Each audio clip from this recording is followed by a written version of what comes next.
Have you ever had your own family look you straight in the eye and say, "Everything you've achieved is because of us"? I heard those exact words inside the boardroom of a $73 million company that I built entirely on my own.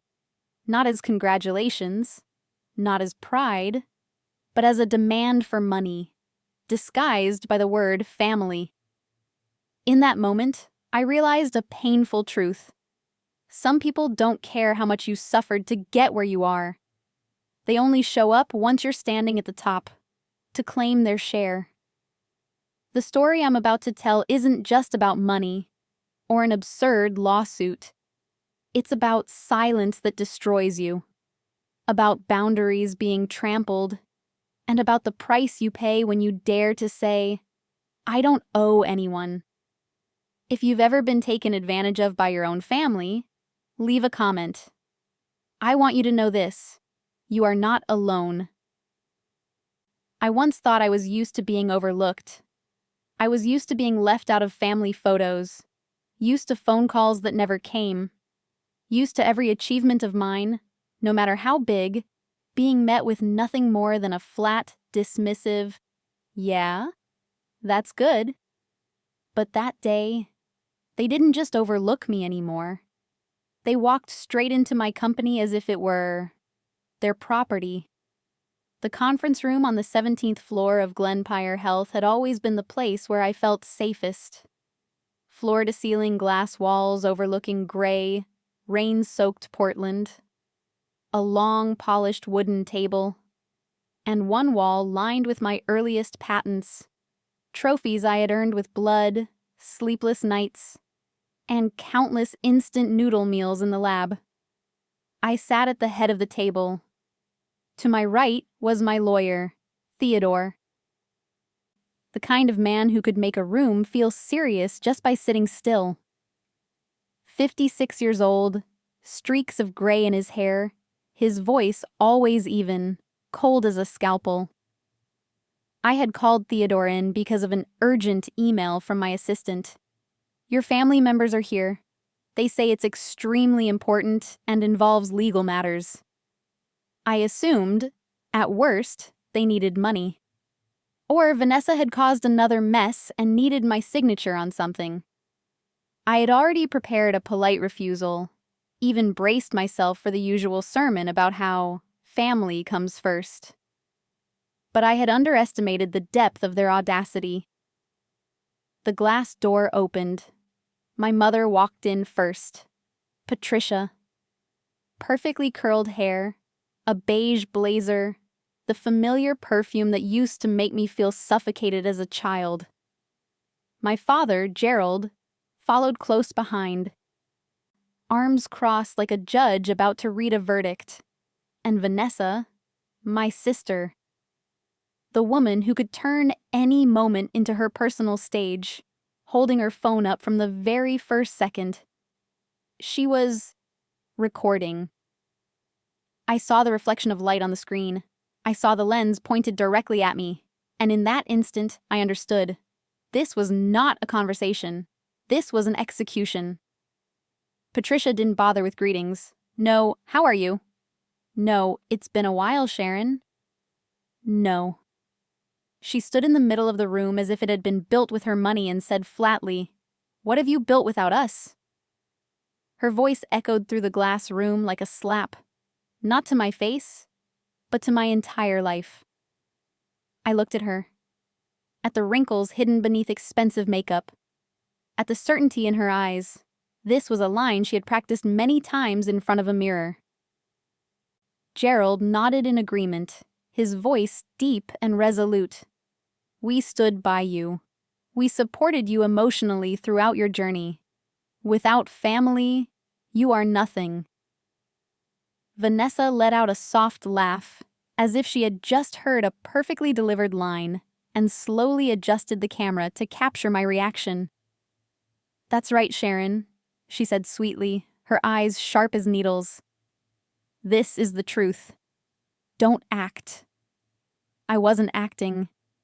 I was trying to stay calm, because I knew that if my voice so much as trembled, Vanessa would get exactly what she wanted: a clip of Sharon losing control to edit into her favorite victim narrative. Theodore gently slid a stack of papers toward me. I looked down. A thick bundle, crisp white pages, cold black text, a lawsuit.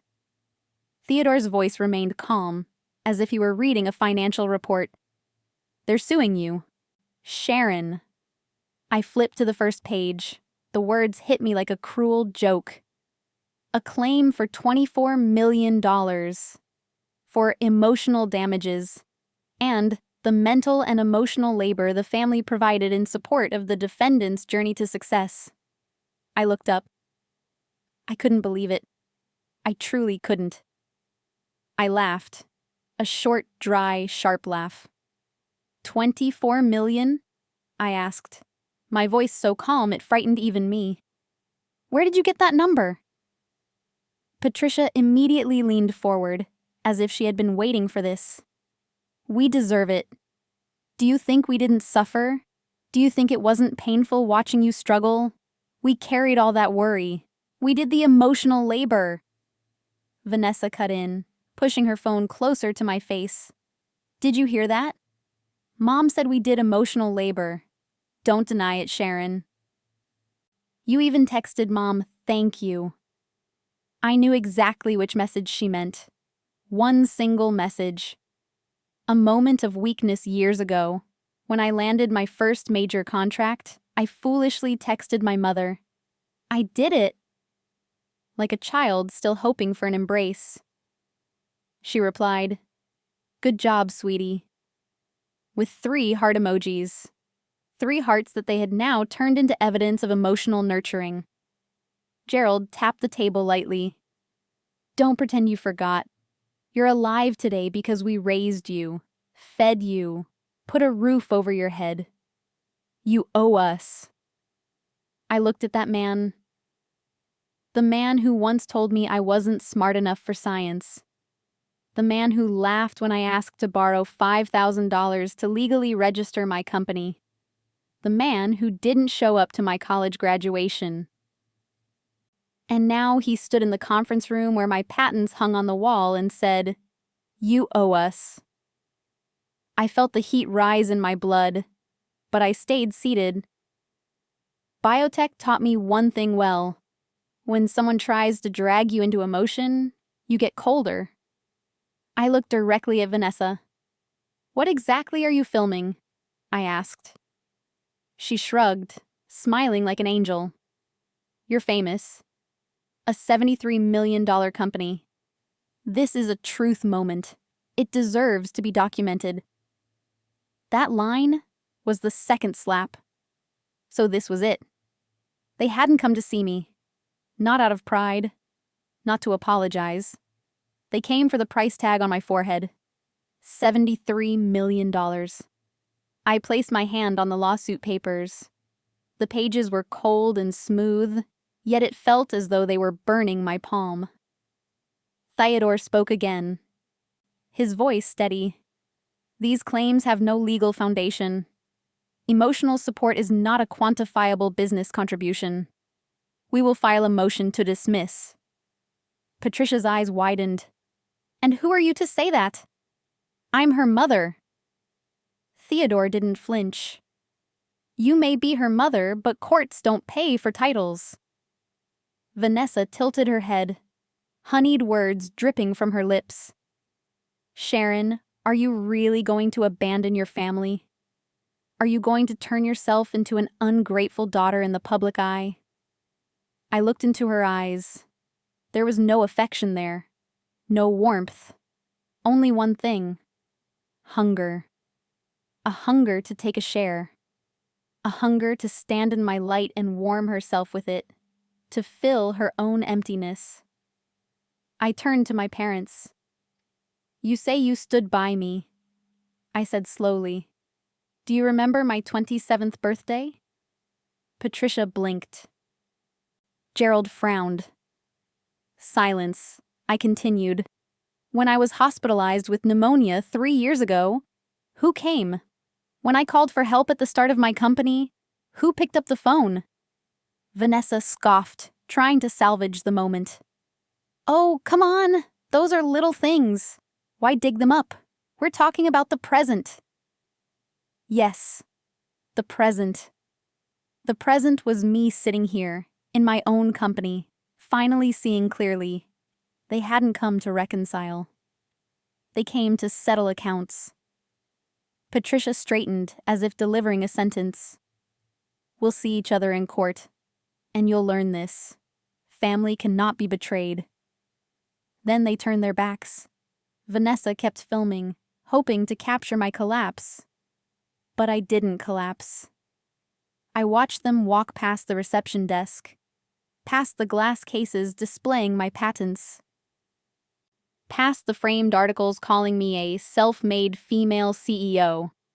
They passed it all as if it were meaningless decoration, because to them, none of it was my achievement. It was divisible property. When the door closed, the room fell silent. Theodore gathered the papers and said quietly, "They won't win, but they can drag you into a dirty fight." I looked down at my hands. They weren't shaking. The only thing trembling was the last part of me that had once believed family could love me unconditionally. I took a deep breath. Then I said, my voice calm, ice cold, "No, this time, I won't avoid it." I looked up at Theodore. Prepare the filings, and prepare a plan. Because they had just made a fatal mistake. They thought I would stay silent to save face. They thought I was still the invisible daughter from years ago. But I'm not that person anymore. I am Sharon. And if they want war, I'll show them what it really costs. The moment the conference room door clicked shut, I realized I'd been clenching my fist so tightly my nails had left crescents in my skin. Not from fear, from anger, a different kind of anger. Not explosive, not loud. It was cold, dense, heavy, like a slab of ice pressing straight into my chest. Theodore pulled out a chair and sat across from me. He didn't ask if I was okay. He didn't comfort me. He simply opened his leather briefcase, took out a pen, and squared the stack of papers with precise, practiced movements. "We talk legal," he said. Even voice, low, unemotional. I nodded. I needed that.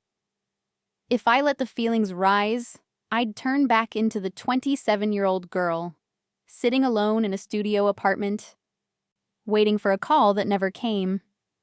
And I wouldn't allow myself to go back there. Theodore flipped to the first page of the complaint. Damages claimed $24 million, he read. Grounds, emotional distress, emotional labor, and family investment during the process of building your enterprise. A small laugh escaped me. I couldn't stop it. Sounds like they hired their lawyer from another universe. Theodore didn't smile. He looked up at me, eyes of a man who had read thousands of files, seen every shape of greed, yet still faintly surprised. "This is one of the most reckless lawsuits I've ever seen," he said. "But don't confuse reckless with harmless." I leaned back in my chair. "Do you think they have a chance of winning?" "No," Theodore answered immediately. "Not even slightly."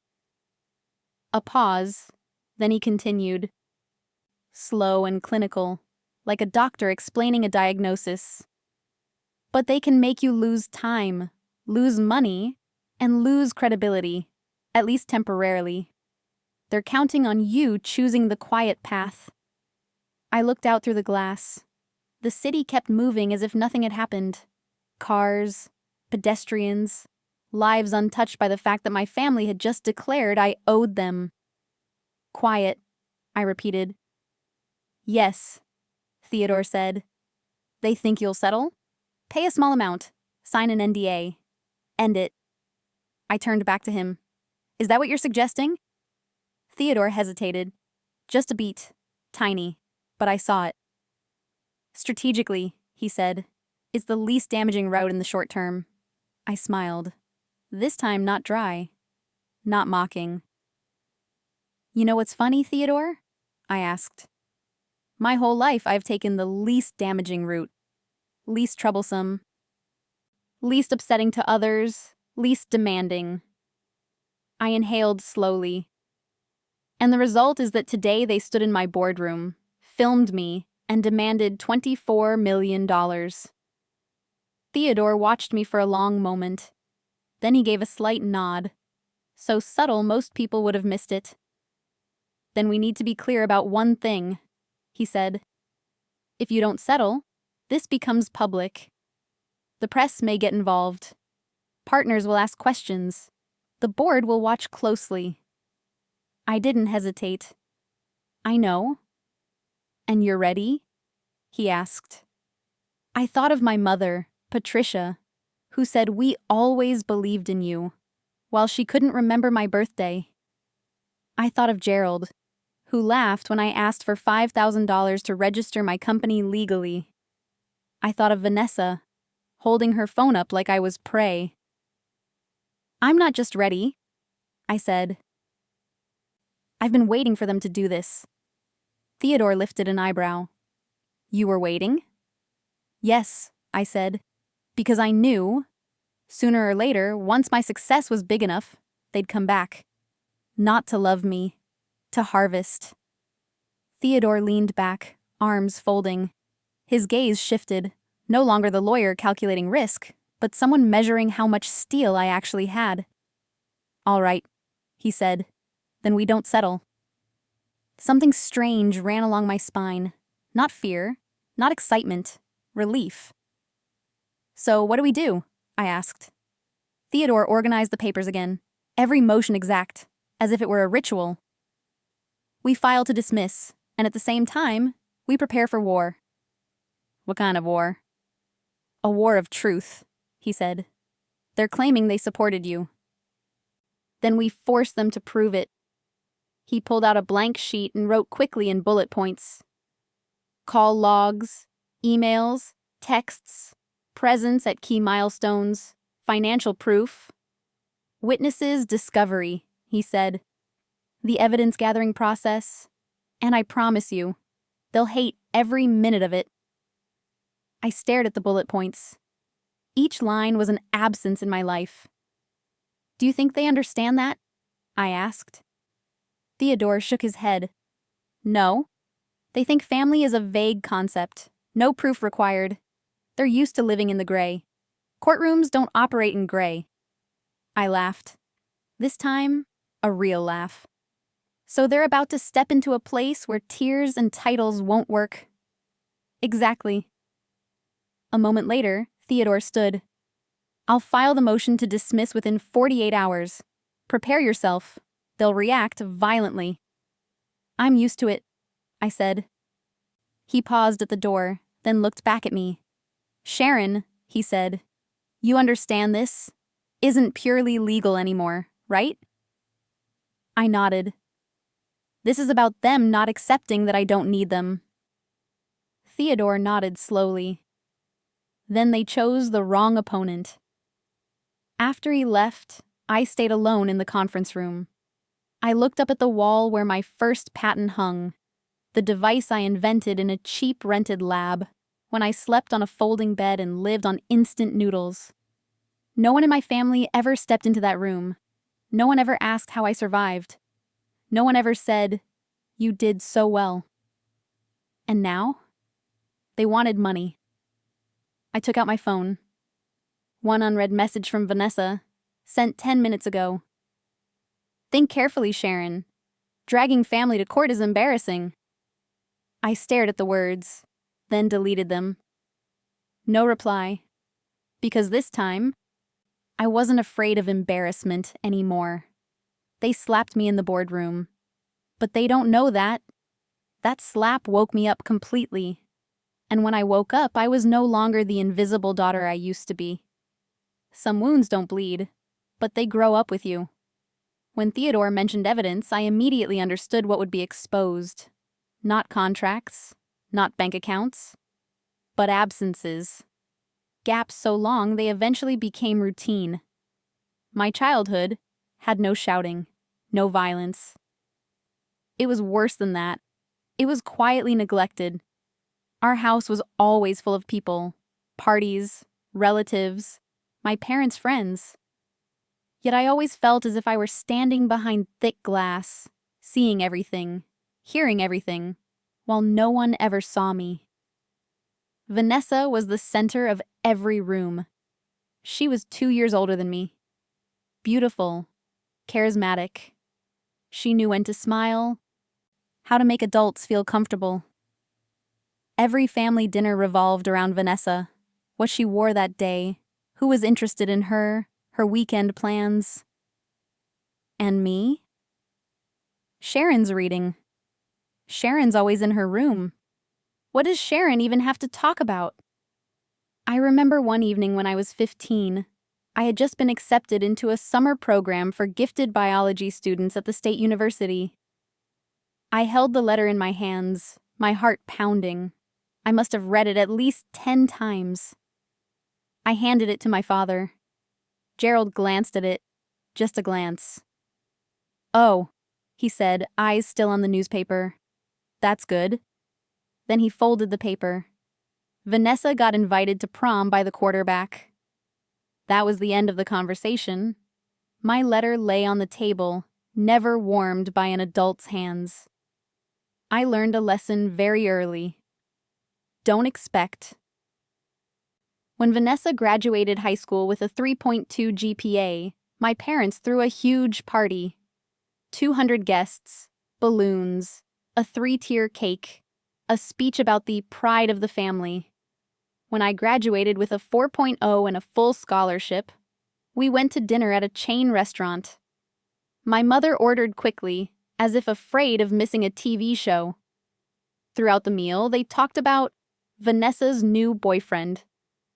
I sat there watching my food grow cold and wondered, if I disappeared, would anyone notice?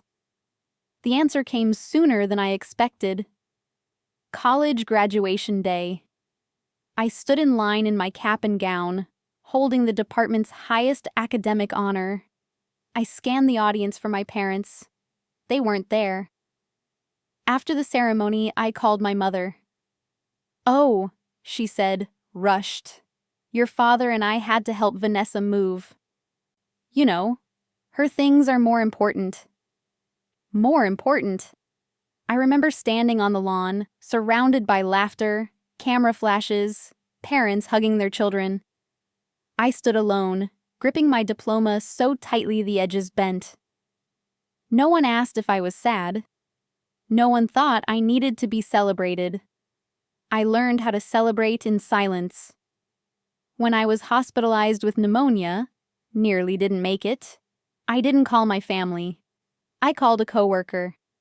She sat with me for 3 hours and brought me hot soup.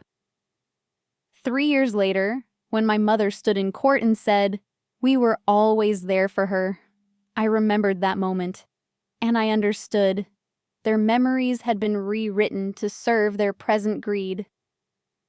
Vanessa was different. When she opened a fashion boutique, my parents funded it. When it failed, they called it an investment in her future. When she got divorced, they welcomed her home without a single word of reproach. Me, when I asked to borrow $5,000 to legally register my company, my father laughed. "Stop dreaming, Sharon. You should get a stable job." Stable. I memorized that laugh. It followed me into the lab, into nights sleeping on a folding bed, into the moment I signed my first patent. It reminded me of one thing. Don't rely on anyone believing in you. When Theodore asked me to gather evidence, I reopened old emails, old messages, call histories. The gaps were terrifying, not once, not 1 year, years. Birthdays with no calls, first contracts with no congratulations, first articles with no response. Just silence. I don't hate my family for not loving me the way I wanted. I hate them for denying the truth, that they weren't there, then returning to demand a share once I had stood up on my own. As I sat in the conference room, the lawsuit in my hands, something became clear. They weren't suing me because I succeeded. They were suing me because I succeeded without them. And that is unforgivable to people who are used to being the center of the universe. A neglected childhood taught me how to survive in silence. But the present is teaching me a new lesson. Silence no longer protects me. Truth does. I closed my laptop and took a deep breath. This war didn't begin in the boardroom. It began long ago, the day I learned how to clap for myself. There's one thing I need to admit. I didn't grow up dreaming of becoming the best. I grew up with a much smaller dream, to be seen. But in my family, the spotlight was always pointed at one person, Vanessa. From a very young age, I understood the unspoken rule. No one ever said it out loud, but everyone followed it. If Vanessa cried, the whole family revolved around her. If Vanessa laughed, the entire dinner lit up. If Vanessa failed, it was because the world was unfair. And if I achieved something, it was simply good. That was it. Good. I remember clearly the year Vanessa was in 12th grade. Her GPA was 3.2, not bad, but nothing remarkable. Yet my parents decided to throw a huge party. 200 guests, balloons, banners, a 3-tier cake, and a long speech from my mother about the pride of the family.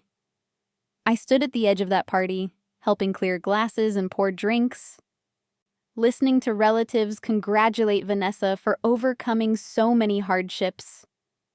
I watched her smile radiantly at the center of it all and wondered, if I did even better, would anyone ever look at me that way?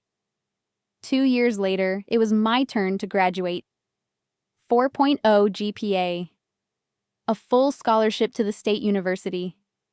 Acceptance letters from multiple prestigious programs. My parents didn't throw a party. They said, let's just go out to eat. Keep it simple. We went to a chain restaurant. Bright white lights, identical tables, no flowers, no candles, not a single ceremonial word. My mother flipped through the menu quickly.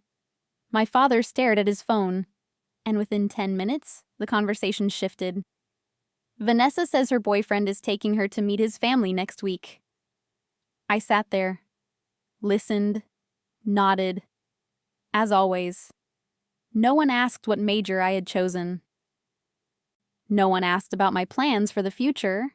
No one said, Sharon, you did so well. I wasn't sad anymore. I was used to it. In my house, my achievements were like decorative objects. Nice if they were there, irrelevant if they weren't. Vanessa, on the other hand, whatever she did, was always the main story. When Vanessa opened a fashion boutique, my parents funded it. When it failed, they called it a lesson. When she got divorced, they welcomed her home, comforted her, protected her.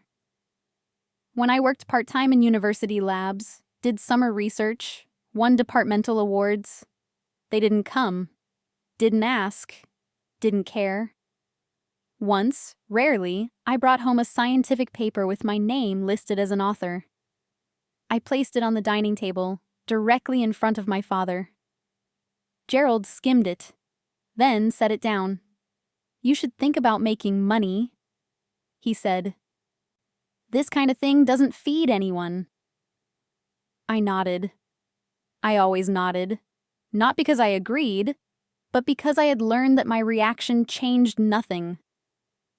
Meanwhile, Vanessa learned something else very quickly. Attention is power. She knew how to tell her story, so it sounded like triumph. A bad date became a tragedy. A small failure turned into proof of how hard she tried. And me, the one with real results, never learned how to tell a story. I just did the work. I worked more, studied more, stayed silent more. Some evenings I sat between my parents and Vanessa, listening to them discuss plans for her. Rent money, loans, investments in her future. I sat there, hands folded in my lap, telling myself, it's fine. I can handle it myself. And I did. But that didn't make them respect me more. It only made them accustomed to the idea that I needed nothing. When I started working at a pharmaceutical company in Portland, I didn't share much with my family. I sent occasional update emails, an old habit I never quite let go of. My mother replied briefly. My father didn't reply at all. Vanessa only called when she needed me to watch her place or borrow something. I realized something painful. My presence was acknowledged only when it was useful to them. And then, the cruelest irony of all, when I no longer needed them, they demanded recognition. When Glenpire Health began to gain traction, when industry press mentioned my name, when the number $73 million appeared in headlines, they came back, not with, "We're proud of you," but with, "We contributed." They took every rare scrap of attention they had ever thrown my way and turned it into evidence that they had been there. They took the fact that they raised me until 18, something the law requires, and used it to claim ownership over my life. And Vanessa? She stood beside them, nodding, holding up her phone, as if she had finally found a role worthy of her, the victim abandoned by her wealthy younger sister. Looking back at all of it, one thing became very clear to me. My family doesn't hate me. They just never saw me as the center. And when I made myself the center of my own life, that disturbed them more than any rebellion ever could. My achievements were dismissed because they didn't serve their ego. Vanessa was celebrated not because she was exceptional, but because she fit the story they wanted to tell. I revisit these memories not to pity myself, but to understand why today they stand in my boardroom, demanding a share of my money. They're not demanding fairness. They're demanding it because they're used to being prioritized. And this time, I won't give way. There are days you remember vividly. Not because something beautiful happened, but because nothing happened at all. My 27th birthday fell on a Wednesday. Portland was gray, rain drifting lightly. I lived in a small studio apartment, thin walls, a window facing a parking lot. No flowers, no cards, no unexpected knock at the door. I woke up at 6 a.m. The first thing I did, just like every year before, was check my phone. No notifications. I told myself, maybe they forgot about the time difference. I made coffee, opened my laptop, and returned to the business plan I'd been working on for nights on end. It was the first draft of Glenpire Health, fragile, unnamed, unfunded. All it had was an idea and desperation. 8 a.m., still silence, 9 o'clock. I checked my phone again, as if the screen might pity me enough to light up. Nothing. 11. I tried to focus, but my eyes kept drifting to the corner of the screen. I hated myself for still waiting. Hated that after all these years, I was still hoping for a call. By noon, I couldn't take it anymore. I called my mother. The phone rang. Once, twice, then voicemail. I left a short message, too short to be considered intrusive. "Hi, Mom. Today's my birthday." My voice was calm. I even smiled as I spoke. An invisible smile, the kind I had practiced my entire life so no one would feel uncomfortable. She didn't call back. The afternoon crawled by. I went out to buy food. On the way home, I stopped by the small grocery store on the corner. I saw a tiny, inexpensive cake with white frosting. I hesitated for a few seconds. then put it in my basket. Not because I liked cake, but because I didn't want my birthday to pass like a nameless day. It was raining harder, so I ordered an Uber home. When I placed the grocery bag on the back seat, the driver noticed the cake. "Happy birthday," he said, casual, cheerful, as if it were the most natural thing in the world. I froze. I smiled, nodded, said, "Thank you," then turned toward the window. But my throat tightened. I couldn't say anything else. 30 seconds. 30 seconds from a stranger were enough to undo what my family hadn't done in 27 years. When I got back to the apartment, I set the bag down, took off my wet jacket, and sat on the floor. I didn't turn on the lights. I let the dim glow from the window spill into the empty room. My phone was still silent. No messages, no calls, not even a "we forgot." I cut the cake. Alone. The small candle flickered. I didn't make a wish. I blew it out, quickly, afraid I'd cry if I waited even one more second. And then, I cried. Not sobbing, not screaming. I cried like someone who had understood a truth too late. It wasn't that they forgot. It wasn't that they were busy. They didn't care. That silence wasn't accidental. It was a choice. A choice repeated year after year until it became character. That night, I leaned against the wall, my laptop on my knees. I reopened the business plan. Messy numbers, dense notes, a future no one guaranteed. And for the first time in my life, I wasn't thinking about proving anything to my family. I was thinking about saving myself. I asked myself, if they never see me, why do I still need to be seen by them? The question was terrifying, but it was also freeing. I removed their numbers from my favorites, didn't block them, just stopped prioritizing them. I didn't send more update emails, didn't talk about the project, didn't mention the sleepless nights. I poured every remaining ounce of energy into my work, not to be loved, but to survive. 6 months after that birthday, I finished my first prototype. A small, compact device that solved a major problem pharmaceutical labs had been struggling with. I filed the patent. I started making cold calls.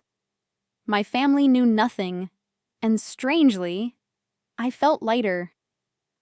I no longer felt disappointed when my phone didn't vibrate, because I was no longer waiting. When my mother later stood in court and said, "We always believed in her," the first image that came to my mind wasn't the boardroom. It was that dark studio apartment, the small cake, and a birthday wish from an Uber driver. I understood then. Some relationships don't destroy you with words. They destroy you with prolonged silence.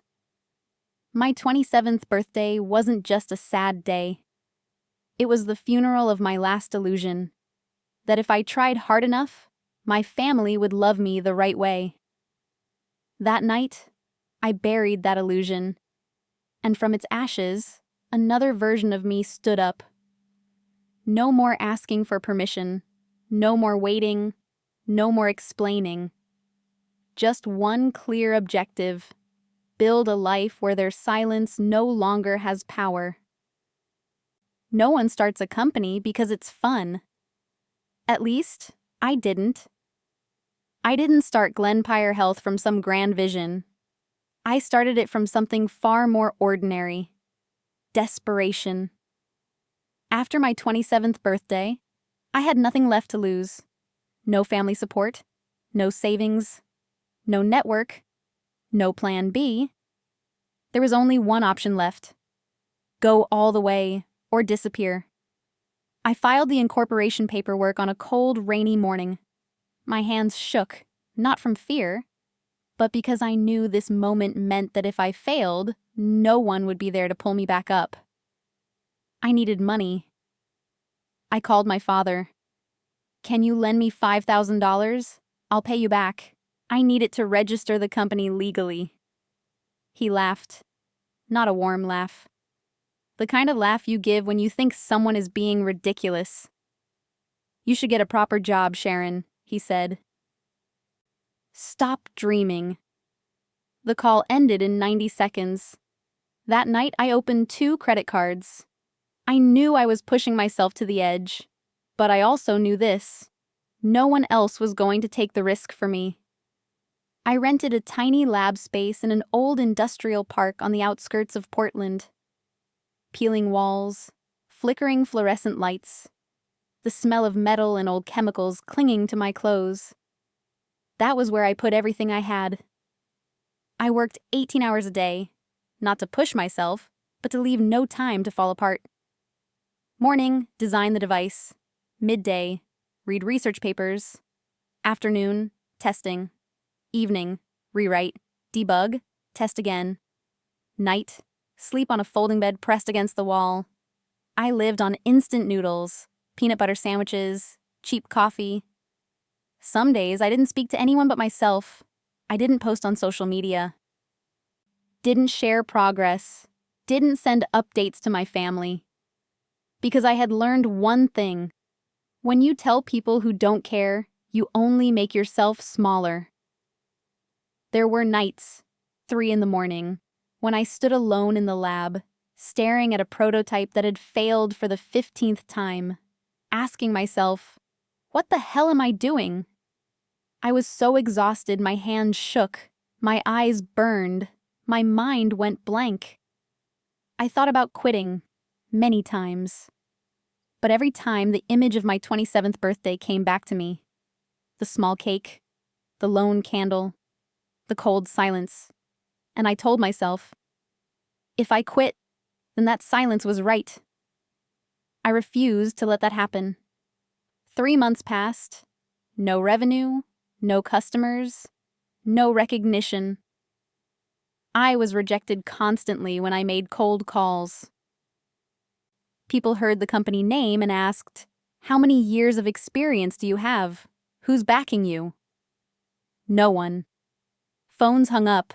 Emails went unanswered. Once I sat in my car, hands on the steering wheel, head bowed, crying silently. Not from pain, but from sheer exhaustion. And then, there was a moment. I identified a major problem pharmaceutical labs were facing: microcontamination during drug development, an issue costing them millions every year. I began designing a system that was simpler, cheaper, and more precise.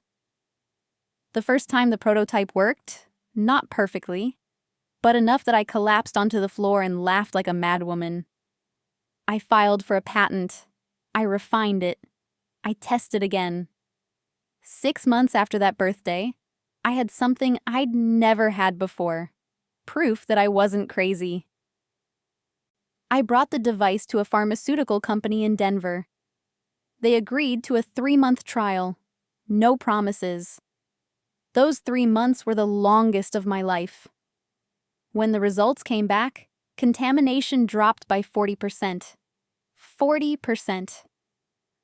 The lab manager looked at me, silent for a few seconds, then said, "We'll order 50 units." I drove back to Portland that day with my hands still shaking, not from fear, but from understanding that everything had just changed.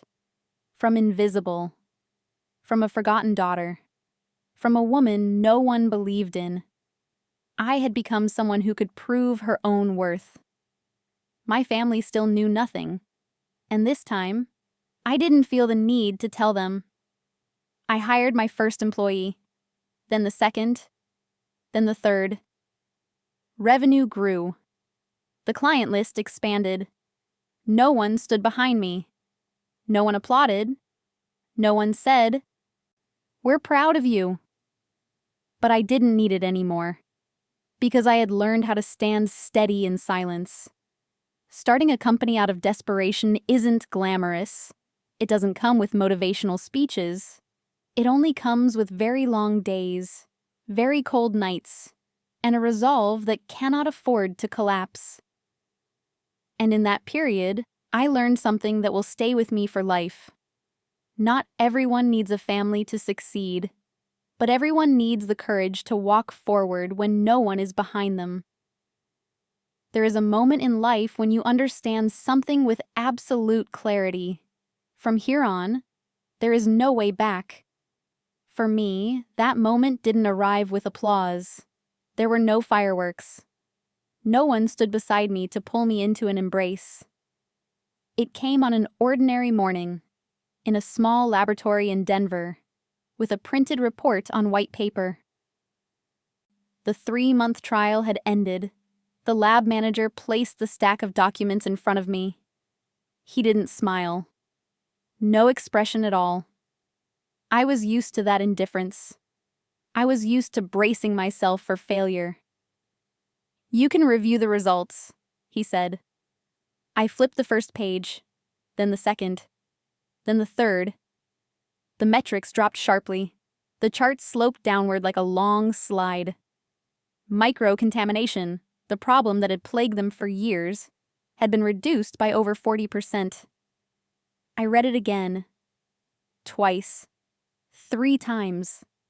Not because I didn't trust my product, but because I couldn't believe I had made it this far. "I didn't expect it to work this well," the manager said, his voice lower. "We've tested many systems before." I clenched my hands under the table.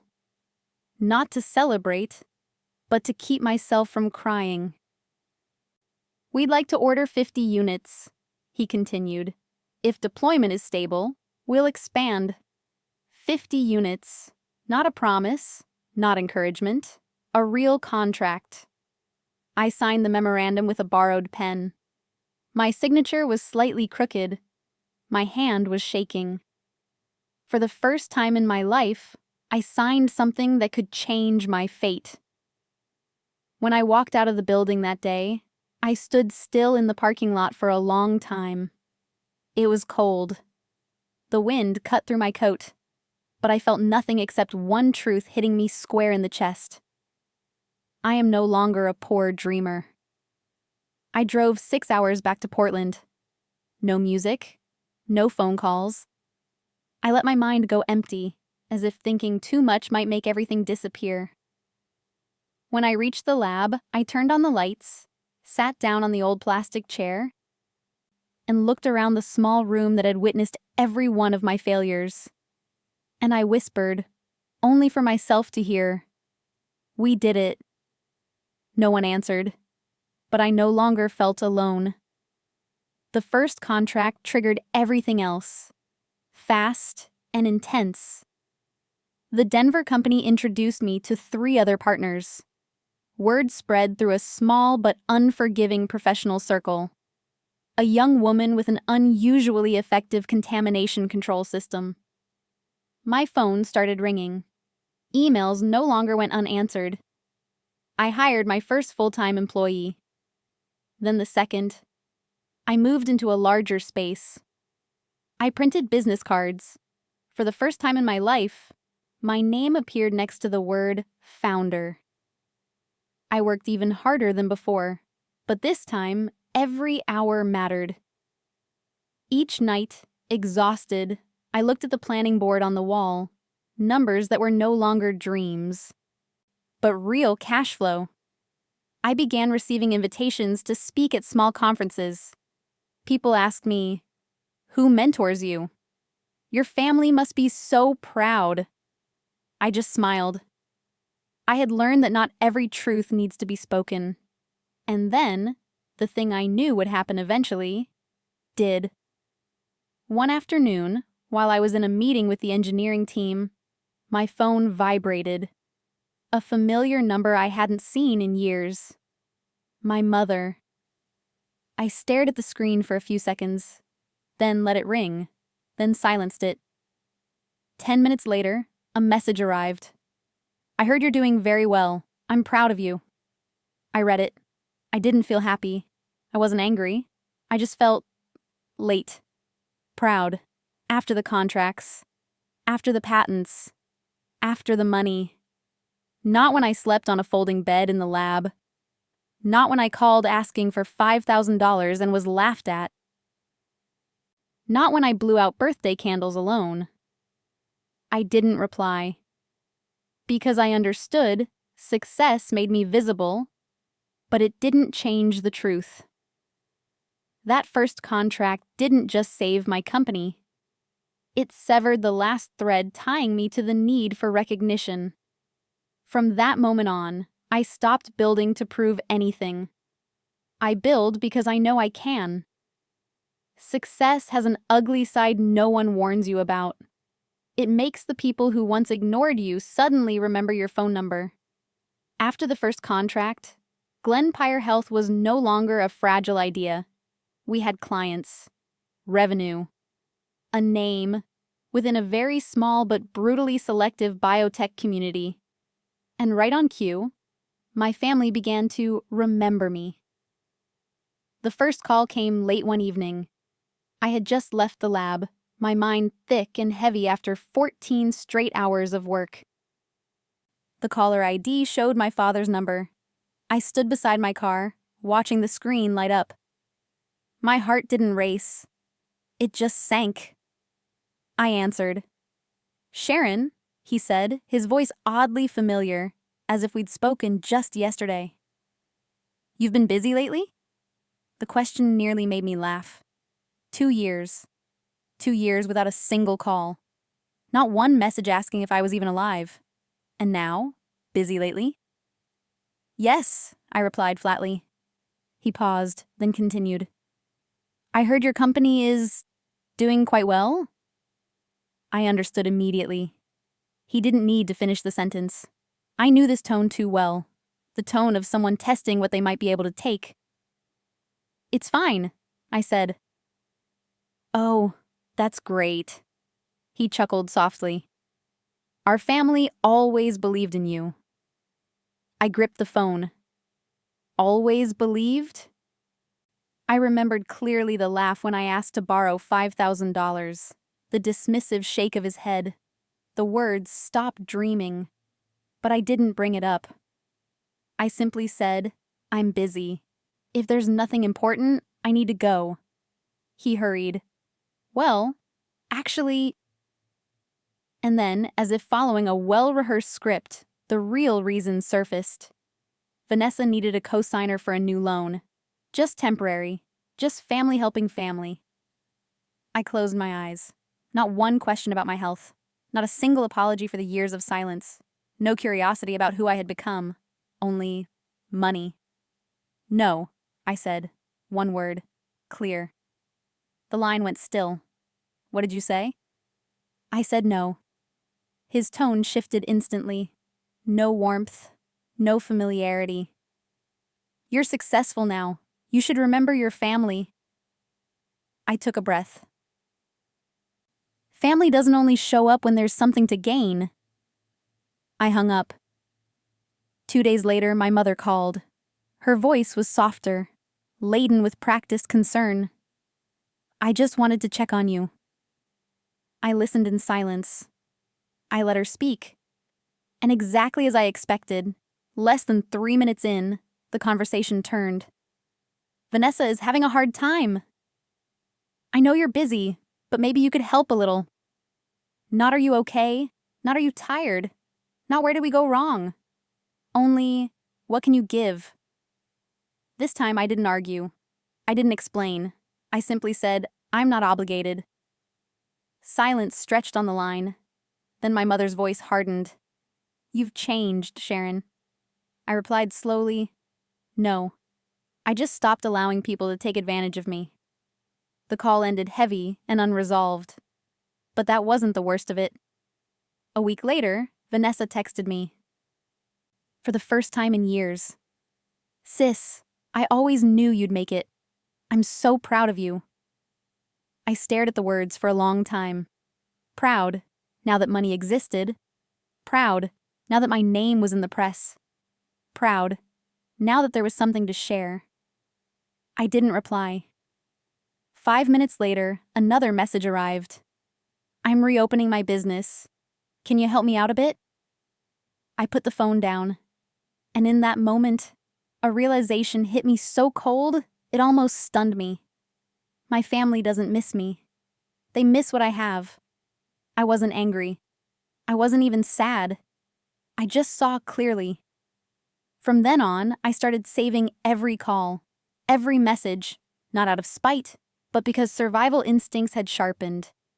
Because I knew, when the money gets big enough, greed doesn't stop at polite suggestions. And I was right.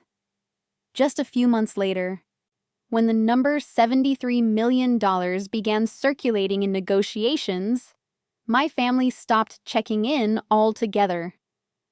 There is a number that can expose who people really are. For my family, that number was $73 million. The negotiations with the multinational pharmaceutical corporation stretched on for months. Closed-door meetings, thick contracts, clauses dissected word by word. I walked into rooms I had never imagined I would enter. This time not as someone asking for permission, but as the one making the decisions. When the deal was officially finalized, Glenpire Health was valued at $73 million. I sat alone in my office after the signing. No champagne, no celebration. I looked out through the glass at Portland spread below, and a strange thought settled in my mind. I've gone too far to turn back now. The news spread quickly through the biotech world. My name appeared in industry journals. My photo ran beside phrases like self-made entrepreneur and breakthrough founder. And just a few days later, my family appeared. No more hints, no more circling. They stormed back into my life as if I had always been shared property. The first call came from my mother. This time, she didn't bother pretending to check in. "You're really impressive," she said, her voice tinged with pride. And something else. Anticipation. "I always knew you'd do something big." I listened. I didn't interrupt. I didn't bring up the past. I wanted to hear how far she would go. "Our family sacrificed so much for you," she continued. "Raising you, supporting you through hard times." My hand tightened. Supporting? I thought of my 27th birthday. The hospital room no one visited. The years of silence so long I'd begun to believe I had vanished. Then my mother said the sentence I will never forget. "Now that you're this successful, you should think about sharing with the family." Sharing. Not helping. Not lending. Sharing. As if they held equity in my life. I took a breath. "What do you mean?" She didn't answer. She handed the phone to my father. "Listen," he said, his voice firm, steeped in authority. "Your mother and I think you owe the family a portion. Without us, you wouldn't be standing where you are today." I laughed, silently, dryly. "Oh?" I asked. "What do I owe you for?" "Because we're your parents," he replied, as if that ended the argument. And in that moment, I understood. In their minds, giving birth to me was an investment. And now, they wanted a return. Less than 24 hours later, Vanessa called. No greeting, no hesitation. "You're rich now," she said. "I think you should help me get my life back on track." "I'm your sister." "How exactly?" I asked. "I deserve a share," Vanessa replied, brazen and unashamed. "You couldn't have done all this on your own." I almost asked, "What did you do?" But I didn't need to. In their version of reality, the truth had been completely rewritten. My success was no longer effort. It had become an asset to be divided. A few days later, they asked to meet in person. Not at home, not at a cafe. At my company headquarters. I agreed. Not because I wanted reconciliation, but because I wanted to look directly at the moment their illusion shattered. They walked into the conference room as if it belonged to them. My mother was impeccably dressed. My father stood with arms crossed, surveying everything with a proprietary gaze. Vanessa held up her phone, secretly recording, collecting what she probably thought would become evidence. And then, they said what they had really come for. They wanted $24 million. That represents emotional labor, my mother said. The cost of raising you. Emotional sacrifice. Moral support. I looked at them, one by one. No anger, no shaking, just a clarity so sharp it felt cold. Greed doesn't appear when people are poor. It appears when people believe they deserve what they never created. I turned to my lawyer, Theodore, the calm, impenetrable man who hadn't furrowed his brow once during the meeting. He placed the folder on the table. These demands, he said evenly, will be addressed through the proper legal channels. My father smirked. So you're choosing to fight your own family? I met his eyes. No, I said. My family is choosing to fight the truth. I knew then, without doubt, that the war had begun. Not because of money, but because they could not accept this. I succeeded without them, and I would not allow them to rewrite history. 3 weeks later, a registered envelope arrived. Inside was a lawsuit, $24 million. Emotional damages. I read it carefully, slowly, thoroughly. Then I folded the papers. No panic, no fear. Just one thought, echoing clearly in my mind. You have just made the biggest mistake of your lives. Some people thought I would be afraid, that when I saw a $24 million lawsuit, I would panic, look for compromise, choose silence to protect the family's reputation. They were wrong. I spent my entire youth in silence. And it taught me one crucial lesson. Silence doesn't protect you. It protects the person who hurts you. When the legal envelope sat on my desk, I didn't cry. I wasn't angry either. I was just very calm. Calm enough to surprise even myself. I called Theodore. They filed, I said. He was silent for a few seconds, then replied in his familiar, even tone. Good. That means we don't have to pretend to be polite anymore. We met that same afternoon. Theodore spread everything out across the table. The lawsuit, the clauses, the cold legal language filled with emptiness. Legally, he said, this is a weak case. Very weak. But they'll drag it out. They want to exhaust you, pressure you into giving in. I nodded. So, what do we do? Theodore studied me for a long moment, then asked, Are you ready to tell the truth? I answered without hesitation. Yes, all of it. That was the moment I decided to counterattack, not with money, not with power, but with the one thing my family despised most. Truth, backed by evidence. We began gathering everything. 6 years of call logs, unanswered emails, the rare supportive messages, appearing only after contracts were signed, after money arrived. Birthdays without a single call. My hospitalization with pneumonia, no visitors. My college graduation, they left early to help Vanessa move. Every gap was documented. Every absence became evidence.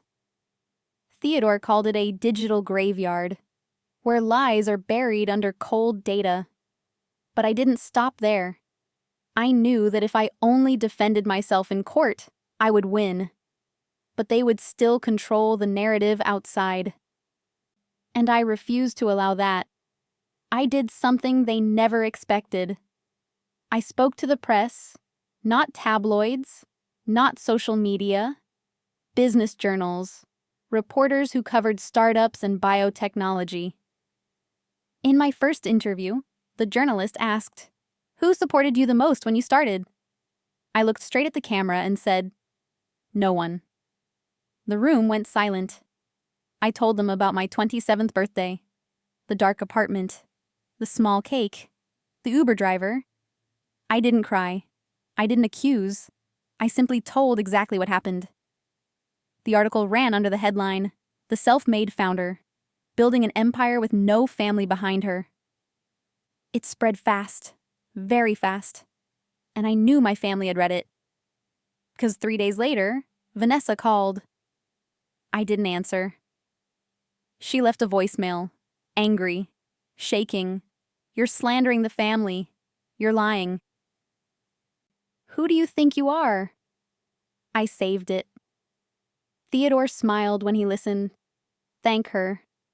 This is gold.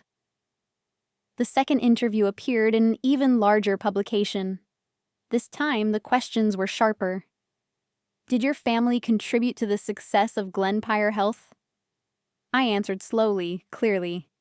They didn't stop me, but they didn't help me either. And there's a very big difference between the two. No names, no insults. Just the truth, placed exactly where it belonged. At the same time, in court, Theodore filed the counter-motion. He dismantled every claim in my family's lawsuit. Emotional support? Months with no contact. Advisory role? No emails, no notes, no proof. Sacrifice? No financial support whatsoever, only outright refusal. Each claim laid side by side with data, and the truth has no emotions, but it is ruthless. The judge ordered additional documentation. Their lawyers began to falter. Their witnesses were family friends, people who hadn't seen me in years. They spoke in feelings. We responded with facts. Bit by bit, the picture my family tried to paint began to crack. But the moment I knew I had already won wasn't inside the courtroom. It was outside. Public opinion started asking questions. If they truly supported her, where's the evidence? Why did they only appear when money was involved? My family panicked. My mother called. My father texted. Vanessa posted vague complaints about an ungrateful daughter. I didn't respond, because by then I understood something clearly. The truth doesn't need me to defend it. It stands on its own once exposed to the light. The lawsuit isn't over yet, but the balance has already shifted. It's no longer Sharon versus her family. It's a family versus a truth they can't control. And for the first time in my life, I am no longer the child protecting herself in silence. I am a woman standing upright, hands steady, eyes unflinching, saying clearly, "This is my life, and you don't get to rewrite it." On the day of the hearing, I wasn't nervous. My hands didn't shake. I didn't lose sleep. I had been waiting for this day from the moment the lawsuit arrived. Not because I craved victory, but because the truth would finally be placed where it belonged. In the light. The courtroom was small. No noisy audience, just wooden benches, the flag behind the judge's seat, and the cold atmosphere of truths about to be dissected. My family arrived early. My mother sat upright, clutching a tissue like a familiar prop. My father sat with his arms crossed, his face tight, more irritated than anxious. Vanessa sat close beside them, lips pressed together, her phone face down. The first time I'd ever seen her not recording. Their lawyer looked tired. Not the kind of tired that comes from lack of sleep, but the kind that comes from knowing you're standing on sinking sand. Theodore sat next to me. He said only one thing before the hearing began. "You don't need to do anything. Let the truth do the work." The judge entered, a middle-aged woman with sharp eyes and a voice that carried no patience for fiction. The opposing counsel spoke first. They talked about the labor of giving birth, about emotional sacrifice, about invisible but invaluable support. I listened and realized something. They were telling a story they themselves no longer believed. Then it was Theodore's turn. He stood calmly. No urgency. No theatrics. He didn't need them. Your Honor, he said, we do not deny the biological relationship, but we categorically deny that such a relationship creates a financial obligation. Then he began placing truth beside falsehood. Call logs. 3 years, a total of 4 calls from the family. None during the company's founding period. Emails. Dozens of messages from me unanswered. Replies only after media coverage of the $73 million deal. Text messages. Expressions of pride appearing only after money entered the picture. Theodore never raised his voice, never mocked. He let the data speak. The judge reviewed the documents carefully, nodding slowly. Then she looked up at opposing counsel. Do you have evidence to refute these records? Silence. The lawyer flipped pages, then more pages, then said quietly, We do not have specific documentation. The atmosphere in the room shifted instantly. The judge turned to my mother. You claim emotional support. Can you provide a specific example with dates and form of contact? My mother froze. We were always there, she said weakly. Where? The judge asked. And when? My mother opened her mouth, then closed it. My father interjected sharply. We are her parents. Does raising a child have no value? The judge tapped her gavel lightly. Raising a child is a legal and moral responsibility, she said. It is not an investment contract. Vanessa jumped to her feet. She's lying. She's deliberately smearing the family. Theodore calmly played an audio clip, the voicemail Vanessa had left after the first article. Her voice echoed through the courtroom, shaking, furious, threatening. The room went dead silent. Vanessa's face drained of color. The judge looked at her, then back at the record, and said the sentence I will never forget. The court does not see a wounded family. The court sees an attempt at financial exploitation. The gavel came down. The complaint is dismissed with prejudice. The plaintiffs lack standing. Any further similar actions may result in sanctions. 90 seconds. 6 weeks of tension. Hundreds of pages of filings. Years of hurt. Ended in 90 seconds. My mother cried, this time genuinely. My father stood up, furious, his face flushed from being stripped bare by the law. Vanessa collapsed back into her chair, her eyes hollow. They didn't look at me. Not out of shame, but because they couldn't bear the fact that I had been right. We exited through a side door. The sunlight outside was almost blinding. I took a deep breath, not out of relief, but because I understood. This wasn't just their legal defeat. It was the moment their true nature was exposed. 3 days later, the press ran a brief headline. Court dismisses $24 million emotional damages. Lawsuit filed by family against self-made entrepreneur. No commentary needed. The truth was enough. But I also knew this wasn't the end. Because people accustomed to living off unearned entitlement do not accept defeat easily. And they were about to issue one final ultimatum. I won in court. But there are battles where a legal victory is not the end. 3 days after the case was dismissed, my phone started ringing non-stop. Not with apologies, not with acknowledgement, but with ultimatums, wrapped in words that sounded gentle on the surface. My mother called first. Sweetheart, this court thing has gone too far, she said, her voice tired, still carrying that familiar habit of blaming circumstances instead of choices. Our family is being seen badly. You should stop. Stop what? I asked. Stop talking to the press. Stop making this bigger than it needs to be. Family is family. I went quiet. And then I understood. They weren't hurting because they were wrong. They were hurting because they had been seen. That afternoon, Vanessa sent a long message. Very long. She wrote about reputation, about the future, about how I was destroying her life. And at the end, the same familiar sentence appeared.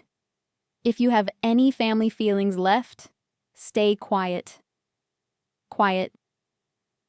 I had been quiet for 27 years. Quiet when I was forgotten.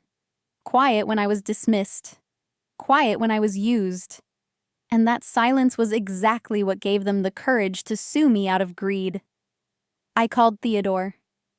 "They want me to stop," I said. He wasn't surprised. "What are you going to do?" I looked out the office window.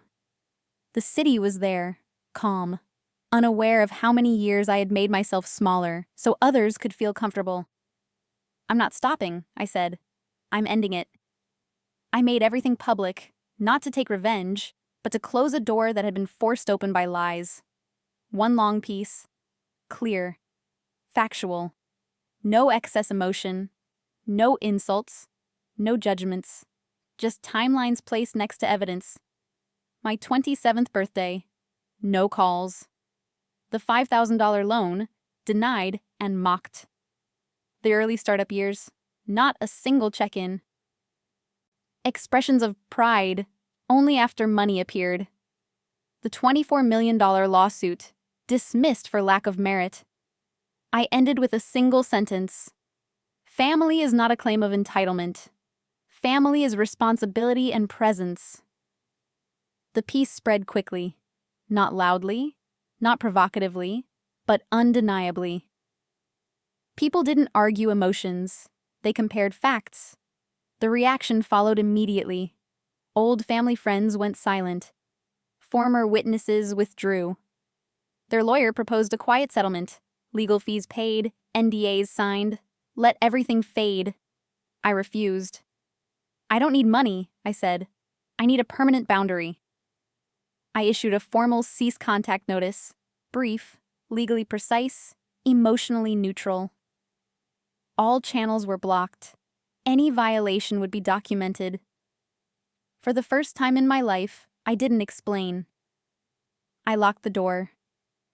That night, I sat alone in my office, looking at the patents on the wall. I didn't feel victorious. I felt quiet, something I had been missing for far too long. Cutting ties isn't cruelty. Cutting ties is self-defense.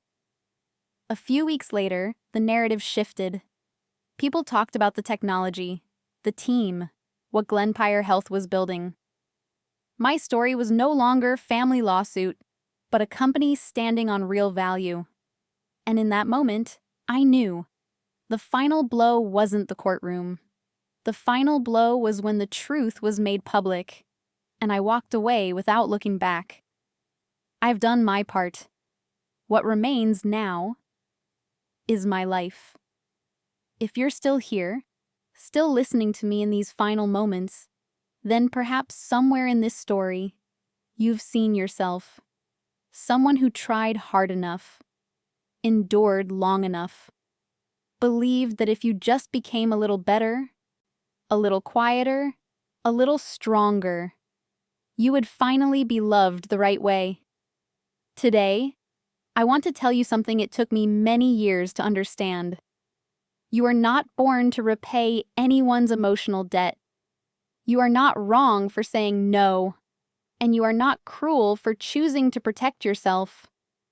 Real family is not a place where you are negotiated over once you succeed.